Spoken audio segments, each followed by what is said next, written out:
दोस्तों, रावण भगवान शिव का सबसे बड़ा भक्त था। वेद और शास्त्रों का ज्ञाता रावण महापंडित था। वह इतना शक्तिशाली था कि ग्रहों की गति को अपने हिसाब से कंट्रोल कर सकता था। और काल तो उसके कमरे में बेड से बंधा हुआ था, क्योंकि महाकाल के भक्त का काल भला क्या ही उखाड़ सकता है। वह स्वर्ग तक सीढ़ियां बनवाना चाहता था। यदि रावण पर अधर्म अधिक बलवान न होता तो वह देवलोक का भी स्वामी बन जाता। और भी रावण से जुड़े बहुत से रहस्य हैं जिन्हें टीवी पर कभी नहीं दिखाया जाता है। हर रावण में बहुत सारी कमियां थीं, तभी प्रभु श्री राम के हाथ से वह मारा गया। लेकिन उसमें बहुत सारी खूबियां भी थी। दुनिया में इस नाम का दूसरा कोई व्यक्ति नहीं है। राम तो बहुत मिल जाएंगे, लेकिन रावण नहीं। दुनिया में रावण के जैसा ना तो कोई हुआ है और ना कोई होगा।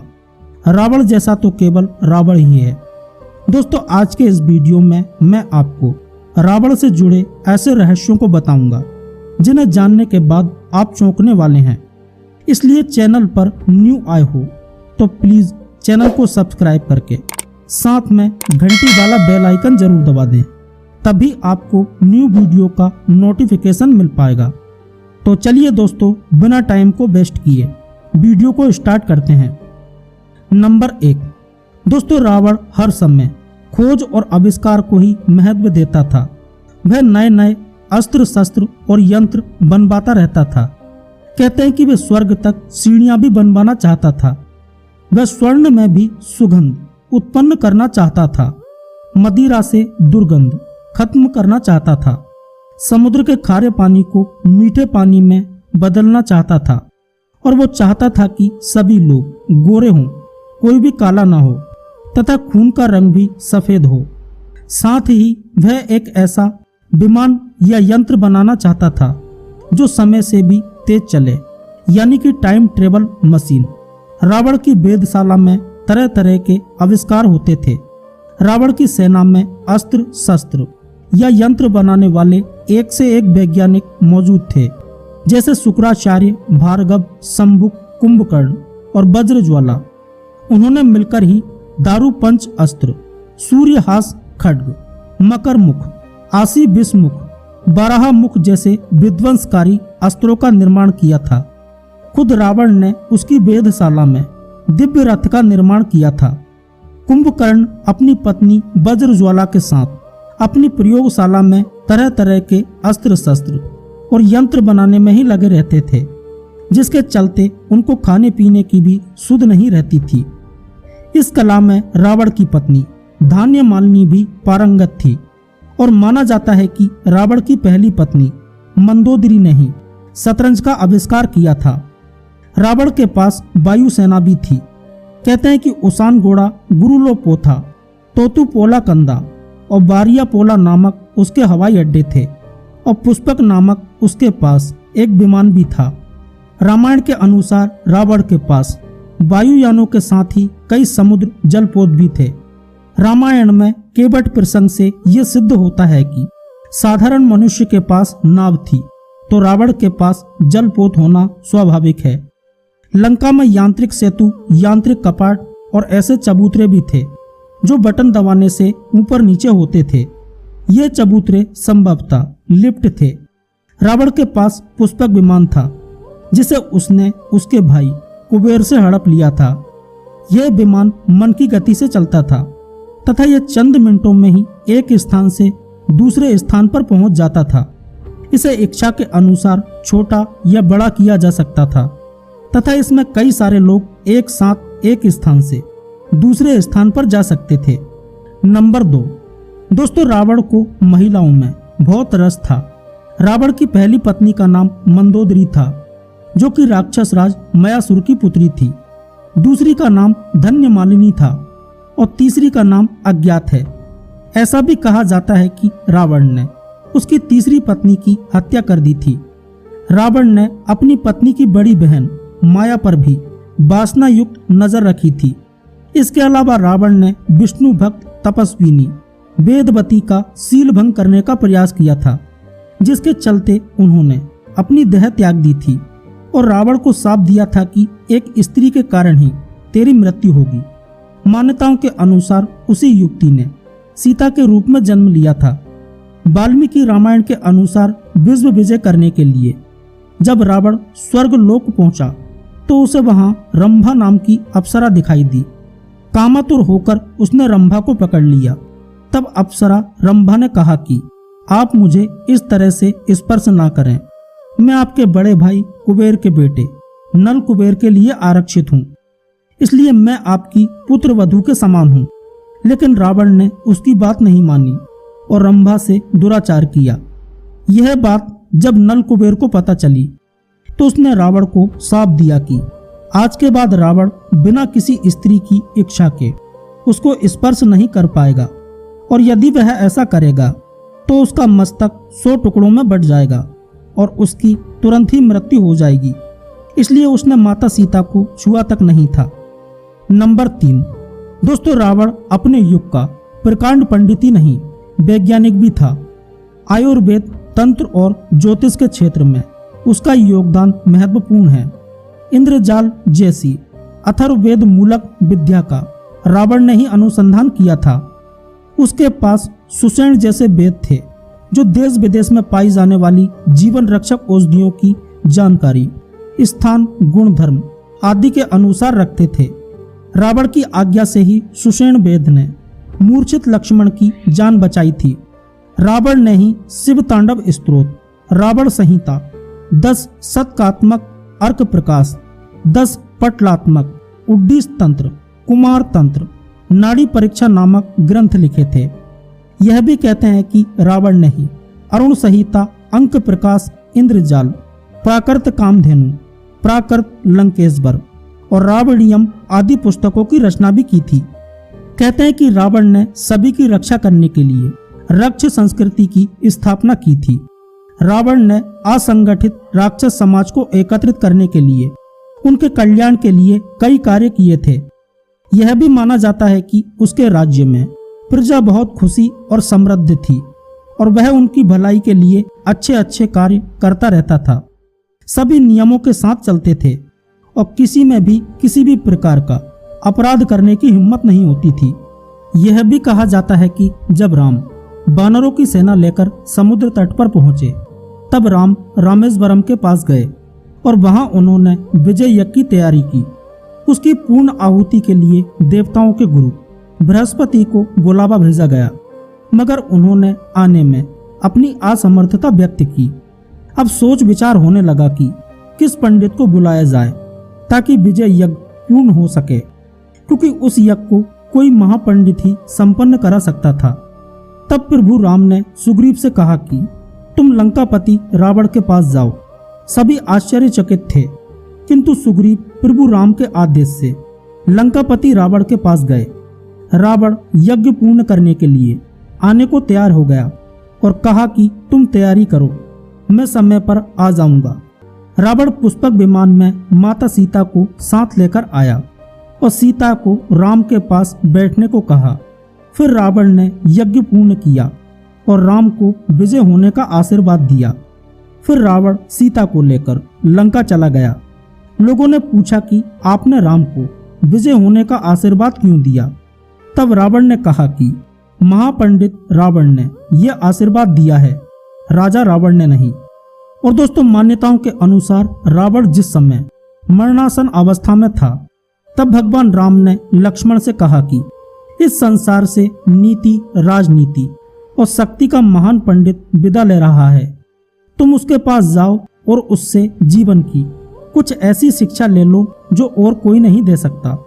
तब लक्ष्मण जी उनके सिर के पास आकर खड़े हो गए। तब भगवान श्री राम ने कहा कि शिक्षा पैरों के पास खड़े होकर ली जाती है, ना कि सिर के पास, क्योंकि धरातल पर ना कभी रावण के जैसा कोई ज्ञानी पैदा हुआ था और ना कभी होगा। रावण का यही स्वरूप पूजनीय है। इसी स्वरूप को ध्यान में रखकर रावण की पूजा की जाती है। और रावण ने लक्ष्मण जी को 3 बातें बताई थी, जो कि इस प्रकार हैं। पहली बात, शुभ कार्य करने में कभी देरी नहीं करनी चाहिए। जैसे ही किसी शुभ कार्य का चिंतन हो या मन में विचार आए, उसे तुरंत कर डालना चाहिए। इसके अलावा अशुभ को जितना टाल सकते हो उसे टाल दो। लक्ष्मण जी को रावण ने जो दूसरी सीख दी वह यह थी कि कभी भी अपने प्रतिद्वंदी या शत्रु को खुद से छोटा या कमतर नहीं समझना चाहिए। रावण ने स्वीकारा कि यह उसकी सबसे बड़ी भूल थी। रावण ने वानर और भालू सेना को कमतर आंका और अपना सब कुछ नष्ट कर बैठा। महाज्ञानी रावण ने लक्ष्मण जी को तीसरा ज्ञान यह दिया था कि अपने रहस्य कभी भी किसी को नहीं बताना चाहिए। रावण ने लक्ष्मण से कहा कि मेरे मृत्यु से जुड़ा रहस्य यदि मैं किसी को नहीं बताता तो आज मेरी मृत्यु नहीं होती, लेकिन मैंने ये रहस्य अपने भाई और पत्नी को भरोसा कर बताया, जिसके कारण आज मैं मृत्यु शैया पर पड़ा हूँ। नंबर 4, रावण बहुत बड़ा तपस्वी था। वह अपनी इच्छाओं की पूर्ति के लिए तप करता रहता था। उसने तप के बल पर ही ब्रह्मा से वरदान मांगा था। उसने तप के बल पर ही सभी ग्रहों के देवों को बंधक बना लिया था। लंकापति रावण अपने पुत्र मेघनाथ को अजय बनाना चाहता था। इसके लिए उन्होंने नवग्रहों को आदेश दिया कि वे मेघनाथ की कुंडली में सही से बैठें, लेकिन शनिदेव ये मानने को तैयार नहीं हुए। तब रावण ने उन्हें बंदी बना लिया था। शनिदेव को रावण ने अहंकार में चूर होकर बंदी गृह में उल्टा लटका दिया था।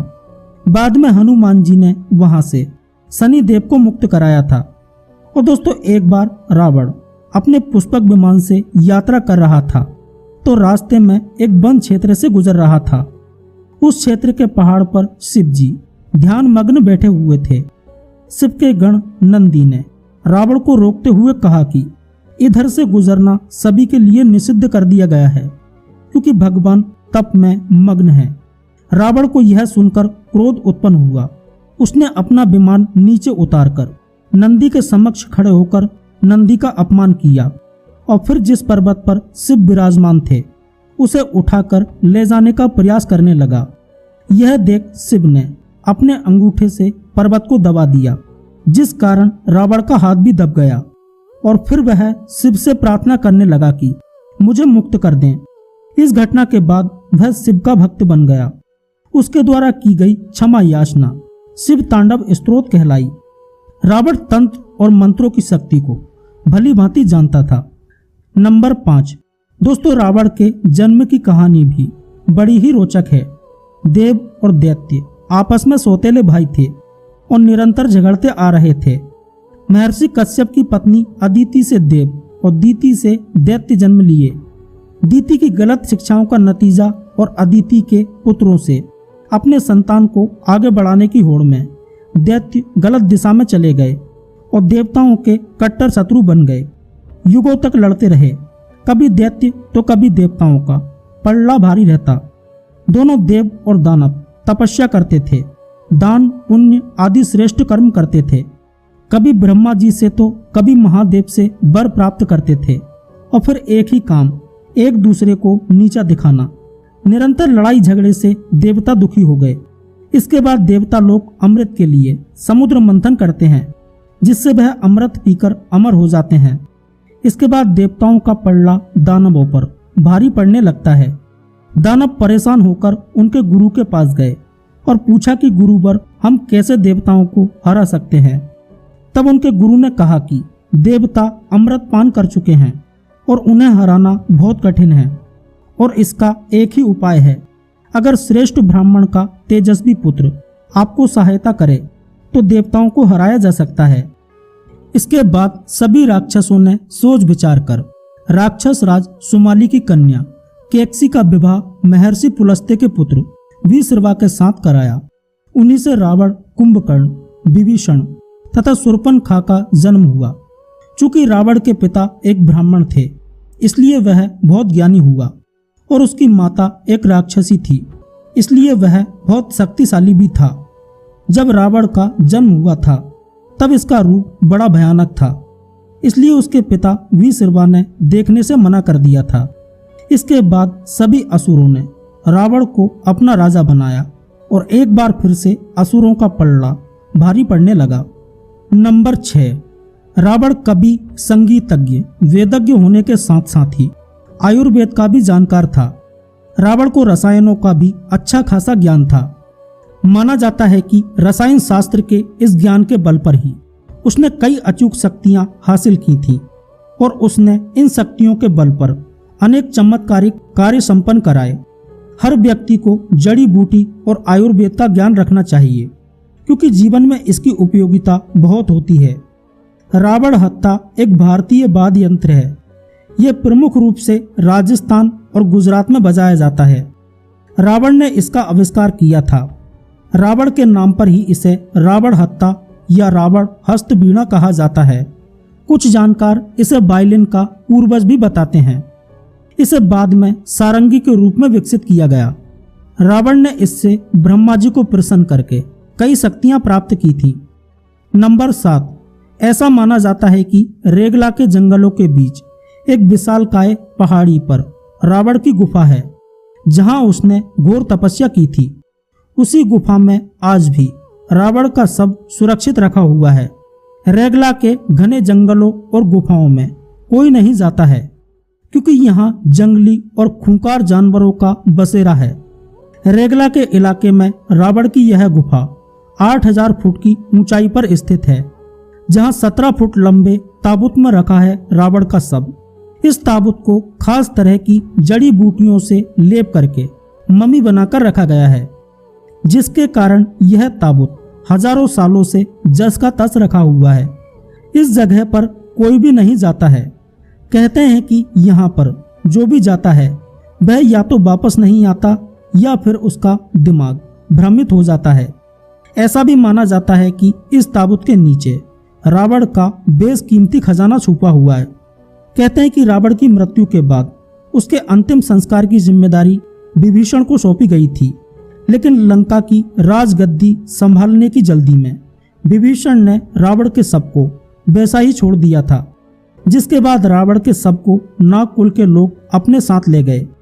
नागकुल के लोगों को यकीन था कि रावण की मौत क्षणिक है और वो फिर से जीवित हो जाएगा, क्योंकि जब औषधियों से मृत लक्ष्मण जी को जीवित किया जा सकता है तो रावण को क्यों नहीं। उन्होंने रावण को फिर से जीवित करने की कई बार कोशिश भी की थी, लेकिन उन्हें कामयाबी नहीं मिली, जिसके बाद उन्होंने रावण के शव को सुरक्षित रखने के लिए विभिन्न रसायनों का इस्तेमाल किया था और उसे मम्मी के रूप में रख दिया। श्रीलंका के कई लोगों के बीच ये मान्यता है कि रावण एक दिन जिंदा होकर पुनः लौटेगा। नंबर 8, रावण ने सुम्बा बाली द्वीप को जीतकर अपने शासन का विस्तार करते हुए अंग द्वीप, मलय द्वीप, बराह द्वीप, शंख द्वीप, कुश द्वीप, यव द्वीप और आंध्रालय पर विजय प्राप्त की थी। इसके बाद रावण ने लंका को अपना लक्ष्य बनाया। लंका पर कुबेर का राज्य था। आज के युग अनुसार रावण का राज्य विस्तार इंडोनेशिया, मलेशिया, बर्मा, दक्षिण भारत के कुछ राज्य और श्रीलंका पर रावण का राज था।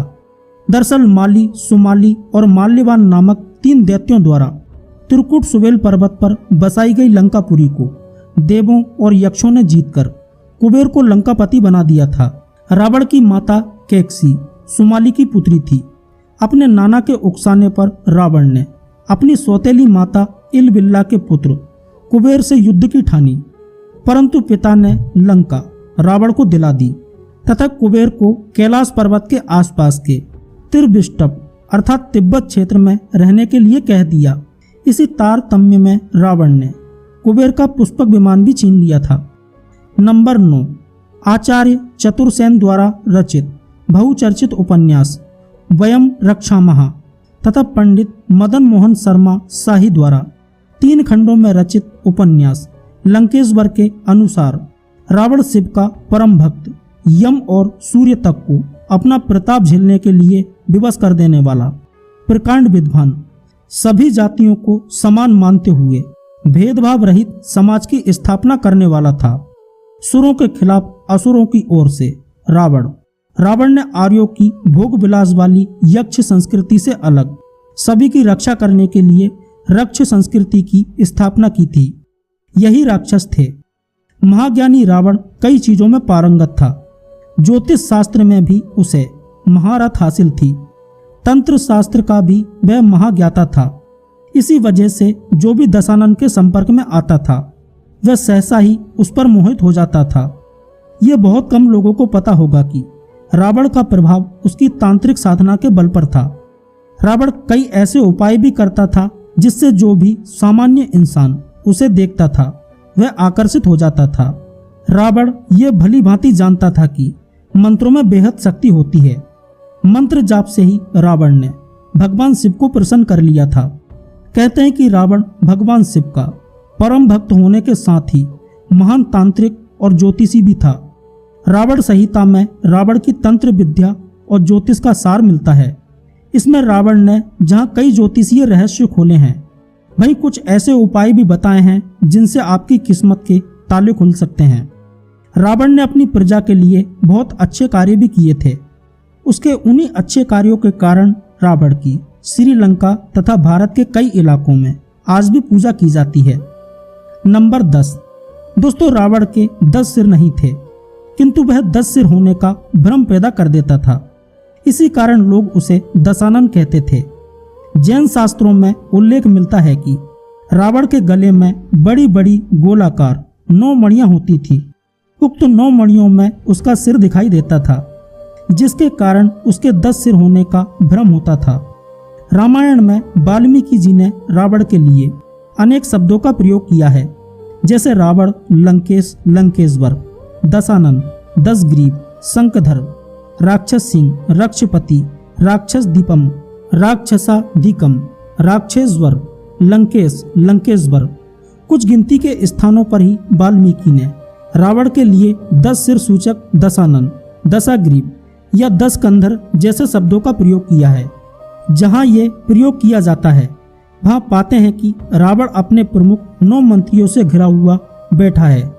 तलब यह है कि 9 रत्न परंपरा रावण से शुरू होती है, सम्राट अशोक तक चलती है और बाद में तुर्क बादशाह अकबर इसे अपनाता है। रावण के मंत्री इस प्रकार हैं: कुंभकर्ण, विभीषण, महापाशर्म, महोदर, इंद्रजीत, अक्षय कुमार, माल्यवान, विरूपाक्ष, प्रहस्त। हालांकि रावण के बारे में एक अन्य प्रसंग के अनुसार जब रावण की घायल बहन सुपर्णखा रावण की राज्यसभा में जाती है तो वाल्मीकि लिखते हैं कि रावण मंत्रियों से घिरा बैठा था। उसके 20 भुजाएं और 10 मस्तक थे। इसी तरह जब हनुमान जी को बंदी बनाकर रावण की मंत्री परिषद के सामने पेश किया गया था, तब हनुमान जी देखते हैं कि रावण के 10 सिर हैं। किंतु यह बताना महत्वपूर्ण है कि इससे ठीक पहली रात को जब सीता की खोज कर रहे हनुमान जी रावण के अंतःपुर में घुसते हैं और रावण को पहली बार देखते हैं तो वहां स्पष्ट रूप में बिना किसी भ्रम के शयन कक्ष में सो रहे रावण का 1 सिर और 2 हाथ ही देखते हैं। अब यह शोध का विषय हो सकता है कि रावण के सचमुच में 10 सिर थे या नहीं। रावण मायावी शक्तियों का स्वामी था। रावण एक त्रिकालदर्शी था। उसे मालूम हुआ कि प्रभु ने राम के रूप में अवतार लिया है और वह पृथ्वी को राक्षस विहीन करना चाहते हैं। तब रावण ने राम से बैर लेने की सोची और ऐसा भी माना जाता है कि वह अपने परिवार को तारना चाहता था। उसने एक एक करके अपने परिवार के सभी सदस्यों को प्रभु श्री राम के हाथों से मरवा दिया ताकि प्रभु के हाथों से मरकर सभी को मोक्ष प्राप्त हो सके। बाहर से भले ही वह प्रभु से बैर दिखाता था, लेकिन अंदर वह श्री राम का नाम लेता था। दोस्तों, सच है या झूठ ये तो मैं नहीं जानता, लेकिन एक बार की बात है जब राम सेतु का निर्माण किया जा रहा था, उस समय बड़े बड़े पत्थरों पर श्री राम का नाम लिखकर उन्हें जल में फेंका जा रहा था। वे तैरते जाते थे। जब यह बात लंका में पता चली कि श्री राम इतने शक्तिशाली हैं कि उनका नाम लिखने मात्र से ही पत्थर जल में तैरने लगते हैं, जब यह बात रावण को पता चली तो वह अचंभित हो गया। जब प्रजा ने रावण से कहा कि आप भी अपना नाम पत्थर पर लिखकर जल में तैरा कर दिखाइए, रावण सोच में पड़ गया कि आखिर यह कैसे किया जाए। इसके बाद उसने एक पत्थर पर नाम लिखकर जल में फेंका और वह पत्थर तैरने लगा। पूरी प्रजा तैरते हुए पत्थर को देखकर बहुत खुश हो गई, लेकिन जो पत्थर पानी में तैर रहा था उस पर रावण का नहीं बल्कि राम का नाम लिखा था, क्योंकि रावण ने प्रार्थना की थी कि हे प्रभु, अब आप ही लाज बचाओ। दोस्तों, हमने बचपन से ही अपने बुजुर्गों तथा माता पिता से रामायण की कथा सुनते आए हैं कि रावण के भाई विभीषण ने रावण की मृत्यु का रहस्य बताया था, लेकिन यह अधूरा सच है क्योंकि कहानी का आधा भाग रावण की पत्नी मंदोदरी से जुड़ा हुआ है। क्योंकि जब रावण, विभीषण और उसके भाई कुंभकर्ण ने कठोर तपस्या की तो ब्रह्मा जी ने प्रसन्न होकर वर मांगने को कहा। तब रावण ने अमरता का वरदान मांगा। तब ब्रह्मा जी ने रावण को एक तीर दिया और कहा कि ये तीर तुम्हारी मृत्यु का कारण बनेगा। रावण ने वह तीर ब्रह्मा जी से ले लिया और सिंहासन के पास दीवार में चुनवा दिया। जब भगवान राम तथा रावण का भयंकर युद्ध चल रहा था, तब भगवान राम द्वारा चलाया गया हर बाण रावण के ऊपर बेअसर हो रहा था। रावण का सिर जैसे ही भगवान राम अपने बाणों से काटते थे तो एक नया सिर स्वयं ही उत्पन्न हो जाता था। तब भगवान को लगने लगा कि रावण को मारना शायद असंभव है। उसी समय विभीषण उनके पास आते हैं और कहते हैं कि रावण ऐसा नहीं मारा जा सकता। उसको मारने के लिए उसकी नाभि में अमृत की कुटिया है। उसे ब्रह्मा जी द्वारा दिए गए विशेष तीर से फोड़ा जाएगा, तभी वह मारा जाएगा, अन्यथा कोई भी अस्त्र उसका कुछ नहीं बिगाड़ सकता। इस तीर के बारे में रावण की पत्नी मंदोदरी को ही पता था। इसके बाद हनुमान जी ज्योतिषाचार्य का वेश बनाकर लंका में जाते हैं और वहां से मंदोदरी से घुमा फिरा कर वह तीर ले आते हैं, जिससे रावण की मृत्यु होती है। यदि उसकी मृत्यु का राज पता नहीं चलता तो आज युद्ध का इतिहास शायद कुछ और ही लिखा जाता। दोस्तों, इसके अतिरिक्त भी रामायण में बहुत से ऐसे रहस्य हैं जो अभी तक सामने नहीं आए हैं और कुछ बातें ऐसी भी हैं जिन्हें यहाँ पर बोला नहीं जा सकता है। यहाँ तक वीडियो देखने के लिए आपका दिल से धन्यवाद। यदि वीडियो अच्छा लगा हो तो प्लीज़ वीडियो को लाइक करें और चैनल को